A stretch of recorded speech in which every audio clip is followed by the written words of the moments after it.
Hi, എല്ലാവരും സുഖമായിട്ടിരിക്കുവാണോ? എനിക്കും വലിയ കുഴപ്പമൊന്നും ഇല്ലാതിരിക്കുന്നു. എന്നാലും അമ്മച്ചിക്ക് തീരുമാനം വയ്യാഴിയായിട്ടിരിപ്പാണേ. എപ്പോഴും തന്നെ കിടപ്പാ. അപ്പോൾ എല്ലാവരുടെയും പ്രാർത്ഥന ഉണ്ടാകണം എൻ്റെ അമ്മച്ചിക്ക് വേണ്ടിയിട്ട്. കുറച്ച് നാളും കൂടെ എൻ്റെ അമ്മേൻ്റെ കൂടെ ഇരിക്കാൻ വേണ്ടിയിട്ട് കേട്ടോ. എനിക്ക് അമ്മയില്ലാതെ പറ്റത്തില്ലാഞ്ഞിട്ടാ. എനിക്ക് ഒരു ദിവസം പോലും അമ്മച്ചീനെ കാണാതിരിക്കാനും പറ്റത്തില്ലെന്നേ.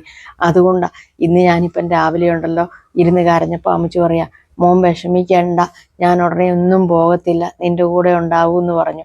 അപ്പം മനസ്സിനൊരു ആശ്വാസം എന്ന് പറഞ്ഞാൽ ഇങ്ങനെ കൈകൊണ്ടുള്ള ആംഗ്യ ഭാഷയിൽ പറയുമ്പോൾ എനിക്കിപ്പം കൃത്യമായിട്ട് മനസ്സിലായി. ഇപ്പം കുറേ കാലമായിട്ട് സംസാരം അങ്ങനെ ഇല്ല. അപ്പം ഈ കൈകൊണ്ടൊക്കെയുള്ള ആംഗ്യ ഭാഷയൊക്കെയാണ് ഉള്ളത്. അപ്പോൾ അതൊക്കെ കാണുമ്പോൾ എനിക്ക് കൃത്യം മനസ്സിലാവും. പിന്നെ വേറൊരു കാര്യം ഞാൻ പറയാവേ, എൻ്റെ ചേച്ചി ഇപ്പം മൂത്ത മോൻ്റെ കൂടെ പുറത്തായിരുന്നെന്ന് ഞാൻ നിങ്ങളോട് പറഞ്ഞിട്ടുണ്ടായിരുന്നല്ലോ. കുമളി താമസിക്കുന്ന സതി ചേച്ചി. അമ്മച്ചിക്ക് സുഖമില്ലാഞ്ഞിട്ട് അവൾ കഴിഞ്ഞ ദിവസം ഇവിടെ വന്നിട്ടുണ്ട്. അപ്പം ഇപ്പം അമ്മയുടെ കൂടെ, അതായത് ഞങ്ങളുടെ കൂടെ ഇവിടെ ഉണ്ട് അവൾ. കാരണം നാളെയോ മറ്റന്നാളോ അവൾ അങ്ങോട്ട് വീട്ടിലേക്ക് പോകും, കുമളിക്ക് പോവുകയും ചെയ്യും. അപ്പം അവൾ എന്നോട് പറഞ്ഞ ഒരു കാര്യമാണ്, എടി മോനെ, നമ്മുടെ നാട്ടിൽ കേരളത്തിൽ മാത്രം ഒന്നും അല്ല കേട്ടോ ഈ നെഗറ്റീവ് എനർജിയും പ്രേതങ്ങളും അപ്പം അതുപോലെ തന്നെ കൊണ്ടും കൂടോത്രവും ഈ മനുഷ്യൻ എവിടെയുണ്ടോ അവിടെയെല്ലാം ഇതെല്ലാം ഉണ്ടെന്ന് പറഞ്ഞു എന്നോട്. അപ്പം ഞാൻ ചോദിച്ചു, അതെന്നാടി നീ അങ്ങനെ പറഞ്ഞതെന്ന് ചോദിച്ചു.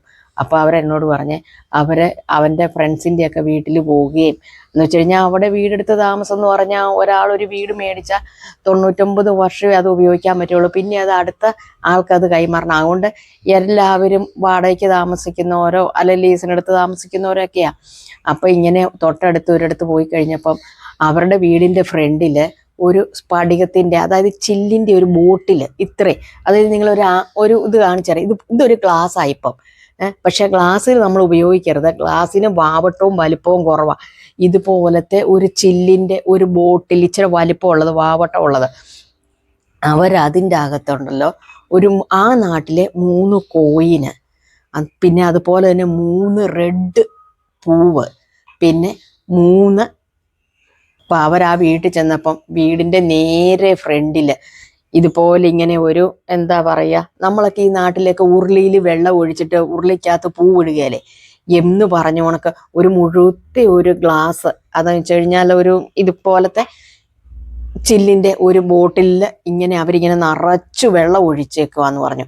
നിറച്ചിങ്ങനെ തുളുമ്പി നിൽക്കുവാന്ന് പറഞ്ഞു. അതിൻ്റെ മുകളിൽ നിറച്ചെന്ന് വെച്ച് കഴിഞ്ഞാൽ നിറഞ്ഞെന്ന് പറയാനിട്ടില്ല, 3 റെഡ് കളറുള്ള പൂവ്. ആ റെഡ് കളറുള്ളത് ഏതായാലും മതിയെന്ന് പറഞ്ഞു. അന്നേരം അവൾക്കിങ്ങനെ അറിയാൻ വേണ്ടിയിട്ട് അവരോട് ചോദിച്ചു. പക്ഷെ അങ്ങനെയൊന്നും അവരോട് ചോദിക്കാൻ പറ്റുന്നതല്ല. എന്നാലും എന്ന് വെച്ചാൽ ഇവരുടെ മോൻ്റെ ആ ഒരടുപ്പം വെച്ച് അവർ പറഞ്ഞു കൊടുത്തതാന്ന് പറഞ്ഞു. 3 റെഡ് പൂവിടും. അതുപോലെ തന്നെ അവരുടെ നാട്ടിലെ ഓരോ രൂപയുടെ 3 കോയിന്. നമ്മളിവിടെ 1 രൂപ എന്ന് പറയുന്നല്ലോ കേട്ടോ അവിടുത്തേത്. അവിടെ റിയാലെന്നാണ് പറയുന്നത്. 3 റിയാൽ, ഓരോ റിയാൽ, 2 റിയാൽ, 3 റിയാൽ. അപ്പം ഇങ്ങനെ 3 കോയിന് അതിൻ്റെ അകത്ത് ഇട്ടിട്ടുണ്ടെന്ന് പറഞ്ഞു. പിന്നെ അതുകൂടാതെ തന്നെ ഒരു ചെറുനാരങ്ങായും ഇട്ടിട്ടുണ്ടെന്ന് പറഞ്ഞു. അപ്പോൾ ഇത് ചോദിച്ചപ്പോഴാണ് പറഞ്ഞത്, ഇതുപോലെ ദോഷങ്ങളും അതുപോലെ ആരെങ്കിലുമൊക്കെ എന്തെങ്കിലുമൊക്കെ ചെയ്തിട്ടുണ്ടെങ്കിലും പിന്നെ ഈ നെഗറ്റീവ് എനർജി നമ്മുടെ ഈ നാട്ടിലൊന്നും മാത്രമല്ല, നമ്മളെ കഴിഞ്ഞ് ഇതുപോലുള്ള വിശ്വാസങ്ങൾ പുറത്തോട്ടുള്ളവർക്കാന്ന് പറഞ്ഞത് കേട്ടിട്ടുണ്ടല്ലോ. ഞാൻ ഞെട്ടിപ്പോയി.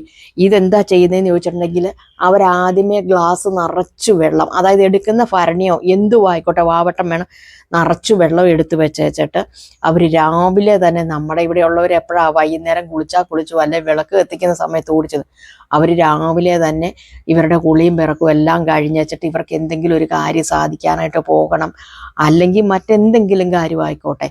അപ്പോൾ അവർ ഈ വെള്ളം നിറച്ച പാത്രം ഇങ്ങനെ വെച്ചേച്ചും കഴിഞ്ഞ് വെച്ചിട്ട് ഇങ്ങനെ 3 നിറച്ചു വെള്ളം തുളുമ്പി വെക്കണം. എന്നുവെച്ചിട്ട് വേണം 3 കോയിനിടും. അതുപോലെ 3 റെഡ് കളറുള്ള പൂവ്, അത് പൂവ് ഏതും വേണേലും നമുക്കിടാം, അങ്ങനെ ഇടണം. അതായത് ഈ പൂവ് പിച്ച് കീറി ഒന്നും ഇടരുത്. ഒരു പൂവ്, രണ്ടാമത്തെ പൂ, മൂന്നാമത്തെ പൂ എന്ന് വെച്ചിട്ട് ഒരു നാരങ്ങായും എടുത്തിടുമെന്ന് പറഞ്ഞു.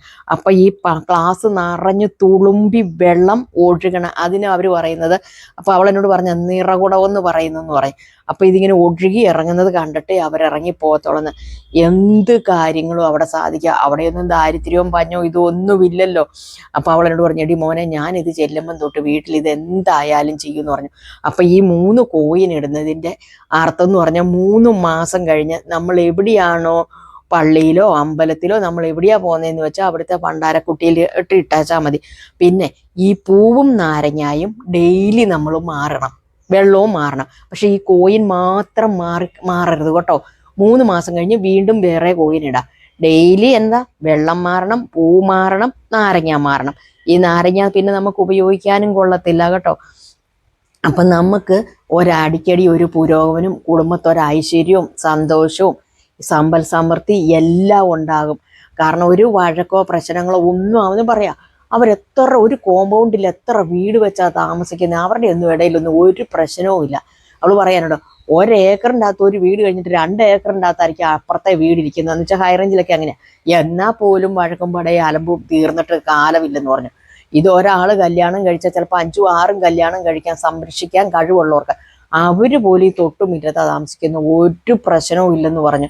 അപ്പം നമുക്കിത് ഭയങ്കര ഐശ്വര്യമാണെന്നാണ് പറയുന്നത്. ഇതിങ്ങനെ നമ്മൾ വീട്ടിൽ വെച്ച് കഴിഞ്ഞിട്ടുണ്ടെങ്കിൽ ഇത് കണ്ടിട്ട് വേണം നമ്മൾ എവിടെയെങ്കിലും ഇറങ്ങിപ്പോകാനായിട്ട്. അതുപോലെ തന്നെ അവൾ പിന്നെ മറ്റൊരു കാര്യം കൂടെ എന്നോട് പറഞ്ഞു, നമ്മൾ എന്തെങ്കിലും ഒരു കാര്യം നമുക്ക് നടന്ന് കിട്ടണം എന്നുള്ള ഒരാശയത്തോടെ ഈ കോയിൻ ഇടുമ്പോൾ, ദൈവമേ എനിക്ക് ഇനി ഒരു കാര്യം സാധിച്ചു കിട്ടണം കേട്ടോ ഇത്ര മാസത്തിനുള്ളിൽ, എന്നിട്ട് ഈ കോയിൻ അവിടെ കൊണ്ടുപോയി ആ പറഞ്ഞ കാര്യത്തിന് വേണ്ടിയിട്ട് നമുക്ക് നിക്ഷേപിക്കാം. ഇതൊന്നുമില്ലേ പോലും നമ്മുടെ കുടുംബത്തെ ഐശ്വര്യവും സമ്പൽ സമൃദ്ധിയും സന്തോഷവും ഒരു തമ്മിത്തല്ലും ഒന്നും ഉണ്ടാകാതിരിക്കാനായിട്ട് ഇതെപ്പോഴും ഇങ്ങനെ നിറകുടം പോലെ ഇരിക്കുന്നത് ഭയങ്കര ഐശ്വര്യമാന്ന് പറഞ്ഞു. എന്നോട് പറയുന്നൊരു അവിടെ ചെന്നിട്ടൊരു 10-17 കുടുംബത്തെങ്കിലും പോയിട്ടുണ്ടെന്ന് പറഞ്ഞു. കാരണം അവൻ്റെ കീഴിൽ ഒരുപാട് ജോലിക്കാരുണ്ട് ഇപ്പം. അപ്പം അവരുടെയൊക്കെ വീട്ടിലെ ഇവർ വന്നെന്ന് ഇവിടെ അവൻ്റെ അച്ഛനും അമ്മയും വന്നെന്ന് അറിഞ്ഞപ്പോഴത്തേനും അവരെല്ലാവരും ക്ഷണിച്ചിട്ടുണ്ടായിരുന്നെന്ന് പറഞ്ഞു. ഏത് വീട്ടിൽ പോയാലും ഇതിങ്ങനെ കാണാനായിട്ടുണ്ടെന്ന് പറഞ്ഞു. അപൂർവം ചില വീട്ടിലുകൾ മാത്രമേ ഇതില്ലാത്തോളെന്ന് പറഞ്ഞു. അത് നമ്മൾ ഇവിടുത്തെ പോണക്ക് ഉരുളിയിൽ ഒന്നും അല്ല കേട്ടോ ഇടേണ്ടത്. ഞാൻ വീണ്ടും പറയാണ്, ഇത് പോണക്കത്തെ ഒരു ചില്ലിൻ്റെ ഭരണി വാവട്ട ഉള്ളത്, ഭരണിയോ അല്ലെ ബബിളോ നിങ്ങൾക്ക് എടുക്കാനായിട്ട് ഇഷ്ടമുള്ളത് എന്താണോ അത് ഉപയോഗിക്കാം. അതും പിന്നെയും പ്രത്യേകം ഞാൻ പറയാം, ഇത് കൂട്ട് ഗ്ലാസിൻ്റെ നമുക്ക് അടുക്കളയിൽ ഉപയോഗിക്കുന്ന നമുക്ക് കറിയൊക്കെ എടുക്കുന്ന കോപ്പകളൊക്കെ കാണും. പക്ഷെ നമ്മൾ ഉപയോഗിച്ച പാത്രങ്ങൾ ഒരു കാരണവശാലും എടുക്കരുത്. നമ്മൾ ഈ ഒരെണ്ണം കടയിൽ നിന്ന് വാങ്ങിച്ചുകൊണ്ട് വന്ന് വെച്ചിട്ട് നമ്മൾ 3 പ്രാവശ്യം തേച്ച് കഴുകി വെള്ളത്തിൽ 3 പ്രാവശ്യം മുക്കി അത്രയ്ക്ക് ശുദ്ധവൃത്തിയോട് വേണം തൊടാനെടുക്കാനായിട്ട് കേട്ടോ. അതുപോലെ ഇതിൽ നമ്മൾ പൈസ ഇടുമ്പം പ്രത്യേകം പറയട്ടെ, പീരിയഡ്സ് ആയിരിക്കുന്നവരോ ഇറച്ചി മീനോ ഒക്കെ കൂട്ടിയിട്ടൊന്നും ഇതിൻ്റെ അകത്തോട്ട് പൈസ ഇടാനോ വെള്ളം മാറാനോ പൂവും നാരങ്ങയും മാറാനോ ഒന്നും നിൽക്കരുത്. അതാ പറഞ്ഞത്, രാവിലെ തന്നെ നമ്മൾ ഭക്ഷണത്തിന് മുമ്പ് തന്നെ കുളി കഴിഞ്ഞിട്ട് ഇതിൻ്റെ അകത്തെ വെള്ളവും മാറി നാരങ്ങയും പൂവും മാറണം കേട്ടോ.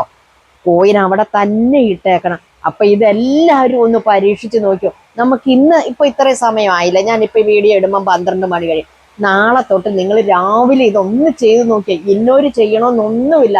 കുടുംബത്ത് ആരെങ്കിലും സ്കൂളിൽ പോകുന്ന കുഞ്ഞുങ്ങൾ കാണൂല, രാവിലെ ഏറ്റു കുളിക്കൂലോ, അപ്പൊ അവരെ കൊണ്ടാണേലും ചെയ്യിച്ചാൽ മതി. നമ്മുടെ വീട്ടിലുള്ള ആരെങ്കിലും ഒരാൾ ചെയ്താൽ മതി കേട്ടോ. ഇപ്പൊ നിങ്ങൾക്ക് കാര്യങ്ങളൊക്കെ മനസ്സിലായല്ലോ. നാളെ തൊട്ട് ഞാനും ചെയ്യും. ഇന്ന് ഞാനും കുളിച്ചിട്ടില്ല, അതുകൊണ്ടാണ് ഞാൻ വെള്ളവും പൂവും കോയിനും നാരങ്ങായും ഒന്നും നിങ്ങളെ കാണിക്കാത്തത് കേട്ടോ. അപ്പൊ നിങ്ങളെല്ലാവരും നാളെ തൊട്ട് തുടങ്ങണം, ഞാനും തുടങ്ങും. ഞാനൊരു ഷോർട്ട് വീഡിയോ ആയിട്ട് ഞാൻ തുടങ്ങിയത് നിങ്ങളെ കാണിച്ചും തരാം കേട്ടോ.